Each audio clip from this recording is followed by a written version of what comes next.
우리 함께 사도신경으로 신앙 고백하도록 하겠습니다. 전능하사 천지를 만드신 하나님 아버지를 내가 믿사오며 그 외아들 우리 주 예수 그리스도를 믿사오니 이는 성령으로 잉태하사 동정녀 마리아에게 나시고 본디오 빌라도에게 고난을 받으사 십자가에 못 박혀 죽으시고 장사한 지 사흘 만에 죽은 자 가운데서 다시 살아나시며 하늘에 오르사 전능하신 하나님 우편에 앉아 계시다가 저리로서 산 자와 죽은 자를 심판하러 오시리라. 성령을 믿사오며 거룩한 공회와 성도가 서로 교통하는 것과 죄를 사하여 주시는 것과 몸이 다시 사는 것과 영원히 사는 것을 믿사옵나이다. 아멘. 찬송가 315장 찬송하겠습니다.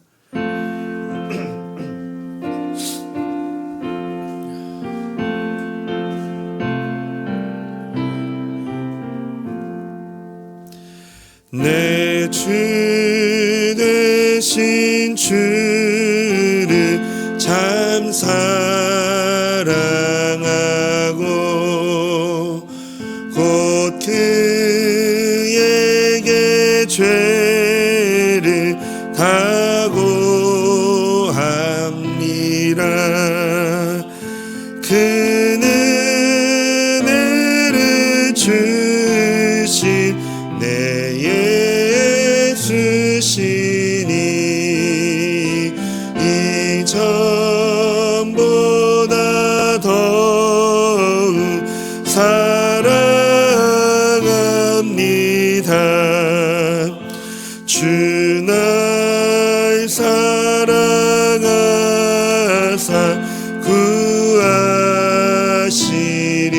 구하시려고 저 십자가 고난 당하셨도다.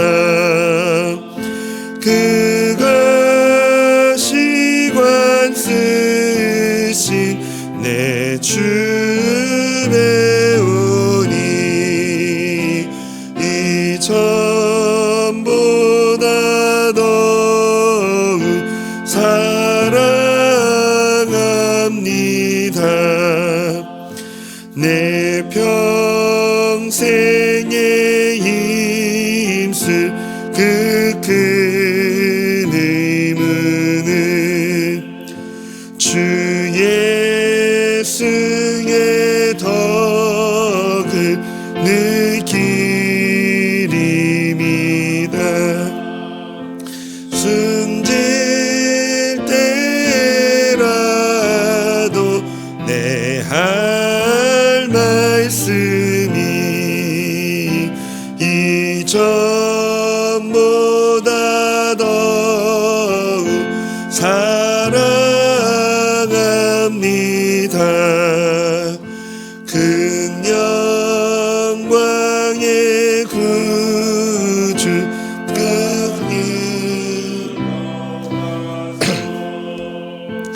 그 풍성한 은혜 늘 감사하리.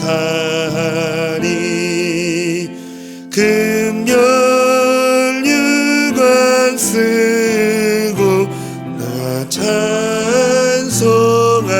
말 이전보다 더욱 사랑합니다.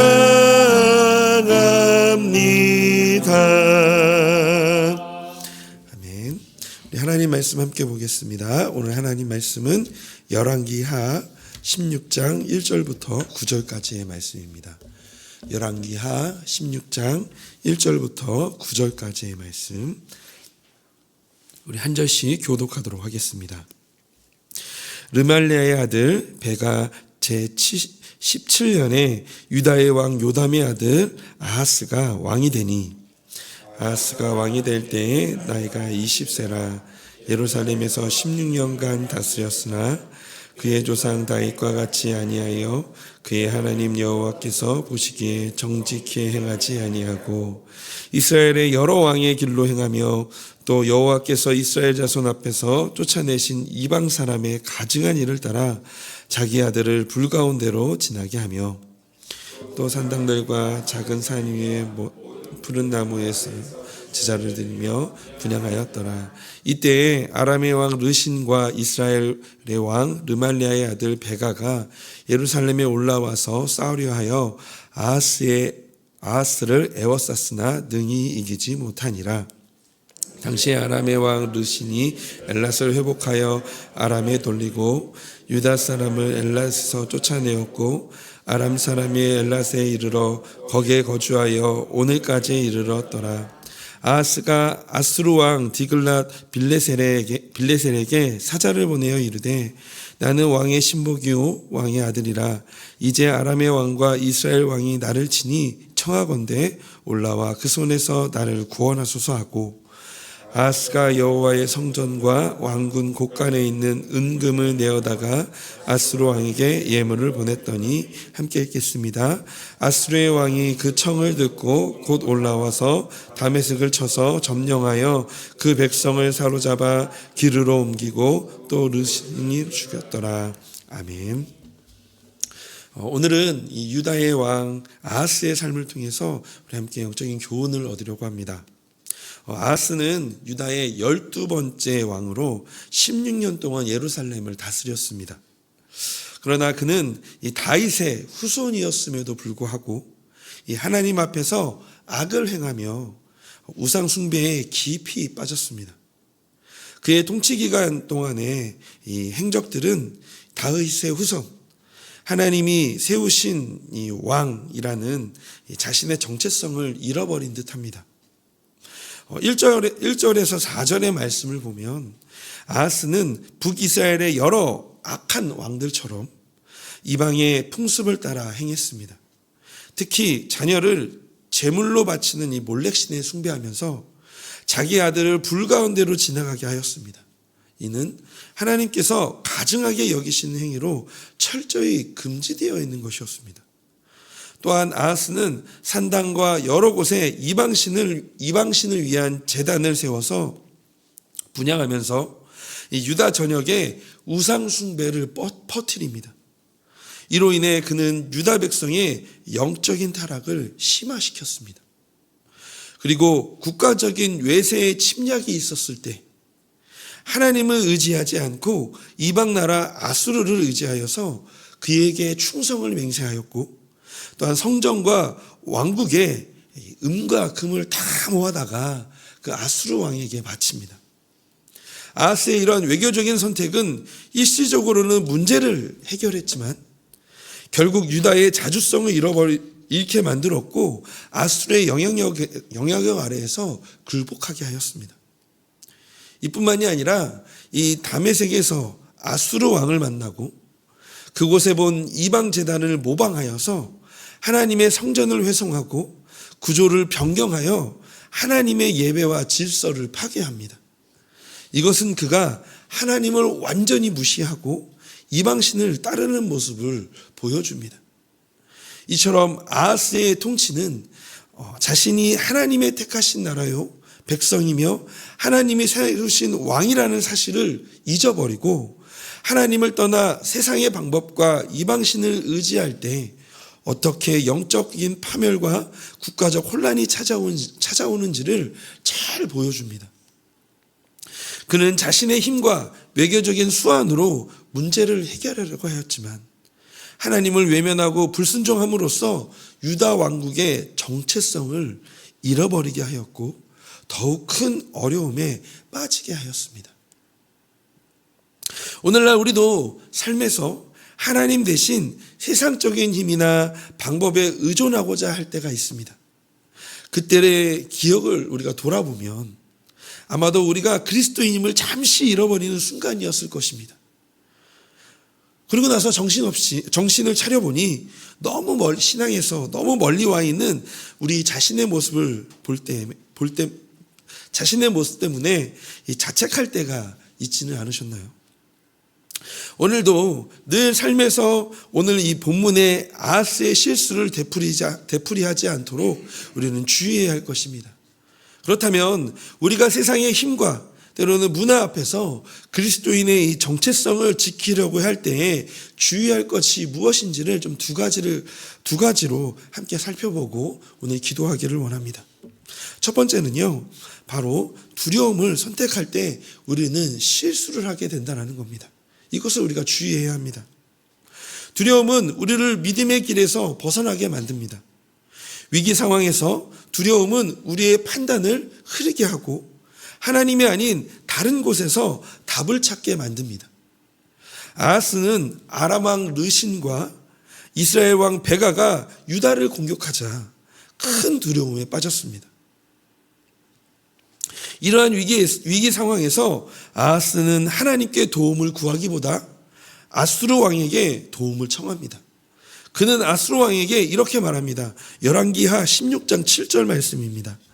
아하스가 아수르 왕 디글라 빌레셀에게 사자를 보내어 이르되 나는 왕의 신복이요 왕의 아들이라. 이제 아람 왕과 이스라엘 왕이 나를 치니 청하건대 올라와 그 손에서 나를 구원하소서 하고, 나는 왕의 신복이요 왕의 아들이라. 이 말은 당시 유행했던 주종관계, 즉 아하스가 아수르 왕의 종이 될 것을 공포하는 말입니다. 외형적으로 볼 때는 나라를 위기에서 구하기 위하여 내린 불가피한 정치적인 선택이라고 볼 수도 있고, 때로는 시의적절한 대응책이라고도 볼 수가 있습니다. 하지만 이사야서 7장 4절을 보면 이미 이사야 선지자를 통해 하나님께서는 아하스에게 이들 연합군을 두려워하지 말라라고 말씀하셨습니다. 우리 함께 이사야서 7장 4절 말씀 읽어볼까요? 그에게 이르기를 너는 삼가며 조용하라. 르신과 아람과 르말리아의 아들이 심히 노할지라도 이들은 연기 나는 두 부직갱이 그루터기에 불과하니 두려워하지 말며 낙심하지 말라.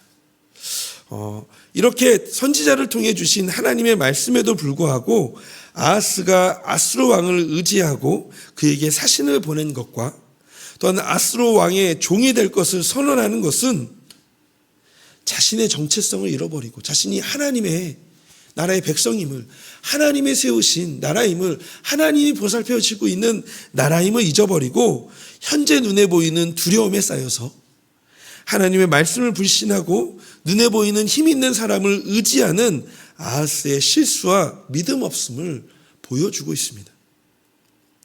이어서 나오는 왕의 아들이라는 말은 아하스가 자신과 아수르 왕과의 친밀함을 강조하면서 혈육, 즉 아버지처럼 아수르 왕을 의지한다라는 그런 의미입니다. 사실 이런 아하스의 표현, 나는 왕의 신복이고 왕의 아들입니다, 이런 표현은 본래 하나님과 이스라엘의 관계를 가장 구체적으로 나타내는 표현입니다. 즉 이스라엘은 하나님을 섬길 뿐만이 아니라 언약을 통해 하나님의 자녀된 신분을 가진 공동체입니다. 따라서 본문은 아하스와 백성들이 본래 그들이 가진 신분을 잊어버리고 하나님을 떠나 있음을 역설적으로 지적해주는 그런 표현입니다. 우리는 이러한 아하스를 보며 믿음이 아니라 두려움으로 선택하게 되어질 때 하나님에 대한 신뢰를 저버리게 됨을 깨닫게 되어집니다. 우리도 인생의 어려움과 위기 속에서 두려움에 빠질 때가 있습니다. 그리고 그럴 때 우리는 사람의 힘이나 세상의 자원에 의지하려고 할 수 있습니다. 그러나 하나님은 우리의 위기의 순간에도 함께 하시며 우리를 보호하시고 인도하시는 그런 분이십니다. 그분은 또한 우리 나의 하나님이 되십니다. 성경은 분명히 우리에게 위기 속에서도 하나님을 신뢰하라고 가르칩니다. 시편 121편 1절 2절 말씀입니다. 이 말씀 우리 함께 같이 읽어보겠습니다. 내가 산을 향하여 눈을 들리라. 나의 도움이 어디서 올까? 나의 도움은 천지를 지으신 여호와께서로다. 아멘. 오늘날 우리도 인생의 위기 속에서 하나님이 아닌 다른 것들을 의지할 때가 있죠. 돈, 권력, 인격적인 관계 등 세상의 자원이 우리의 보호막처럼 느껴질 수도 있습니다. 그러나 그리스도인들에게 진정한 도움은 하나님으로부터 옵니다. 우리는 하나님께 속한 자들이기에 그분께 의지할 수 있고 도움을 구할 수 있습니다. 하나님은 우리의 필요를 아시며 우리가 그분께 나아가 도움을 구할 때 언제나 응답해 주십니다. 그러므로 두려움으로 선택하려 할 때 우리는 반드시 실수할 수 있음을 기억하며 오늘 이 새벽 눈을 들어 내가 누구인지 반드시 기억하고 우리의 도움이 되어주시는 주님을 보라는 말씀을 의지하며 우리 삶을 맡기는 그런 기도를 드리기를 주님의 이름으로 소망합니다. 우리 두 번째로 우리가 주의해야 될 것은 바로 외적인 성공을 위해 영적인 본질을 잃지 말라는 것입니다. 10절에서 18절 말씀에 보면 이 아하스는 아수르의 도움으로 외적인 위기를 해결하게 되었지만 영적으로는 더 깊은 타락의 길을 걷게 되는 모습을 보게 됩니다. 그는 다메섹에 방문하여 그곳에 제단을 보고 그 제단을 본떠서 예루살렘 성전에 새로운 제단을 만들게 됩니다. 아하스는 이방 신전의 방식을 따랐으며 심지어 성전의 구조를 변경하여서 하나님께 드리는 제사를 자신의 방식으로 바꾸려고 했습니다. 이런 아하스의 행동은 외적인 성공을 위해 영적인 본질을 버리는 그런 모습을 보여줍니다. 그가 하나님의 성전을 훼손하고 하나님께 드리려 할 예배를 이방의 방식으로 바꾼 이유는 바로 18절에 나와 있는 말씀처럼 아수르 왕을 두려워하였기 때문입니다. 세변에게선 이 두려워하다라는 것을 경의, 즉 이 존경으로 표현했더라고요. 우리 성도님들에게 좀 여쭤보고 싶습니다. 우리가 두려워해야 할 분은 누구여야 될까요? 우리가 경외해야 할 분은, 경외해야 할 대상은 누구인가요? 우리의 삶에서 경의를 표현해야 될 대상은 누구인가요? 바로 우리를 구원하신, 우리를 자녀 삼으신 우리 주 하나님 아닌가요? 그런데 아하스처럼 세상에서의 성공을 위해 우리가 경외하며 두려워할 주님의 말씀과 예배를 가볍게 여기지는 않는지 우리는 좀 점검해 봐야 할 것입니다.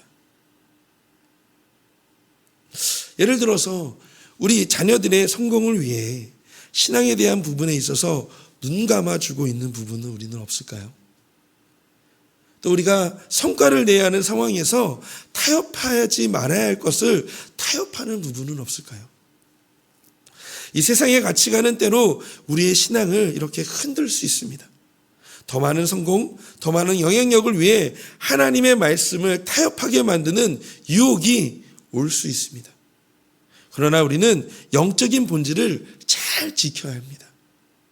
우리의 예배와 신앙은 오직 하나님을 향하여야 하며 세상의 유혹과 타협해서는 안 됩니다. 이 여호수아의 이 말씀을 보면서 우리가 여호수아의 결단을 우리 마음에 깊이 좀 새겨보았으면 좋겠습니다. 여호수아서 24장 15절 말씀에 이렇게 말씀하죠. 만일 여호와를 섬기는 것이 너희에게 좋지 않게 보이거든 너희 조상들이 강 저쪽에서 섬기던 신들이든지 또는 너희가 거주하는 땅에 있는 아모리 족속의 신들이든지 너희가 섬길 자를 오늘 택하라. 여기서 함께 같이 읽어보겠습니다. 오직 나와 내 집은 여호와를 섬기겠노라 하니. 아멘. 여호수아의 이 결단, 오직 내 집은 여호와를 섬기겠노라. 이 결단으로 우리의 신앙을 타협하지 않고 영적인 본질을 잘 지켜나가는 승리 하루가 되시기를 주님의 이름으로 소망합니다. 말씀을 정리합니다. 아하스는 하나님을 떠났고 위기 속에서 두려움에 하나님이 아닌 세상을 의지하는 실수를 합니다. 자신이 어디에 속하여 있고 누구인지를 잊어버렸습니다. 결국 외적인 성공을 위해 영적인 본질을 잊어버리게 되어집니다. 우리의 삶에도 언제나 위기 속에서 자신이 하나님께 속한 자임을 분명히 하고 하나님을 신뢰함으로 때로는 기다리기도 하고 또한 하나님 말씀의 기준 안에서 타협하지 않는 담대함이 필요할 것입니다. 이것은 하나님께서 우리의 삶을 주관하심을 믿고 신뢰할 때 가능합니다. 그때 확실해집니다. 그러므로 오늘 이 새벽에 나의 도움이 되어주시는 주님, 삶의 주관자 되시는 그 주님에 대한 믿음과 신뢰를 내 안에 부어주시도록 기도하는 이 새벽의 시간이 되어지기를 원합니다. 또한 오늘 하루 가운데 일하시는 하나님을 경험하고 하루를 마칠 때 감사로 은혜를 되새겨보는 은혜의 하루가 되시기를 주님의 이름으로 축복합니다. 그래서 이 시간 이 말씀을 가지고 함께 같이 기도하기를 원합니다. 우리 첫 번째는 우리 어떤 위기 속에서 우리 삶을 주관하시는 위기 속에서도 삶을 주관하시는 주님께 속한 나의 정체성을 잊지 않게 하여 달라고 기도하기를 원합니다. 또한 두 번째는 외적인 성공을 위해 영적인 본질을 놓치지 않도록 이 영적인 민감함과 분별력 그리고 의지를 달라고 우리 이 시간 기도했으면 좋겠습니다. 또 우리 교회를 위해서 같이 기도해 주실 때 오늘은 우리 사남다락방을 위해서 함께 같이 기도해 주시기를 바랍니다. 말씀과 기도를 우선순위로 두는 경건한 삶의 습관의 훈련이 되는 그런 공사남 다락방 되게 하여 달라고 우리 시간 함께 같이 이 기도를 가지고 기도하며 하루를 시작하기를 원합니다. 함께 같이 기도하겠습니다. 하나님, 오늘도 하나님께서 주신 이 말씀을 기억하며 나아갑니다. 하나님, 오늘 또 이 아하스의 모습을 보면서 하나님 그 두려움에 처해 있을 때, 위기 속에 있을 때 하나님 자신의 생각과 자신의 지혜로 하나님 그 두려움을 이겨내지 못하고 하나님이 나의 삶에 역사하시고 주관하실 것을 아버지 하나님 잊지 못하고 잊어버리고 하나님 자신의 그 길을 따라 걸어갔던 하나님 이 아하스를 하나님 우리의 삶 속에서 하나님이 또한 반면교사 삼아서 우리가 그 모습을 따라 또한 하나님의 정체성을 잊어버리지 않고 하나님 나아가는 삶을 살기를 소망합니다. 하나님, 그러기 위해서 하나님 우리가 늘 아버지 하나님 본질 안에 늘 그 주님의 말씀 안에 있기를 원합니다. 늘 아버지 하나님 우리를 보호하시고 돌보시는 분이 우리 하나님이심을, 또한 우리가 그분에 속해 있음을 우리가 잊지 않고 하나님 우리가 그렇게 하나님 앞에서 하나님의 삶을 살아갈 때 하나님이 우리의 삶을 인도하실 것이고 하나님의 삶을 끝까지 하나님 우리 하나님께서 끝까지 우리의 삶 가운데 역사하실 것을 우리가 기대하며 하나님 오늘도 그렇게 믿음의 걸음을 걸어가기를 소망합니다. 하나님, 우리가 주님 안에 있음을 고백합니다. 하나님, 우리가 주님의 그 속한 하나님 나의 정체성을 잊지 않게 하여 주시옵소서. 외적인 성공을 위하여 영적인 문제를 놓치지 않도록 늘 아버지 영적인 민감함과 분별력과 의지를 더하여 주셔서 늘 아버지 하나님의 백성으로, 늘 아버지 하나님의 사람으로 하나님의 말씀을 따라 살아가는, 그렇게 아버지 하나님의 말씀을 의지하며 살아가는 믿음의 사람 되게 하여 주시옵소서. 하나님, 우리의 가운데 함께하여 주실 줄로 믿습니다.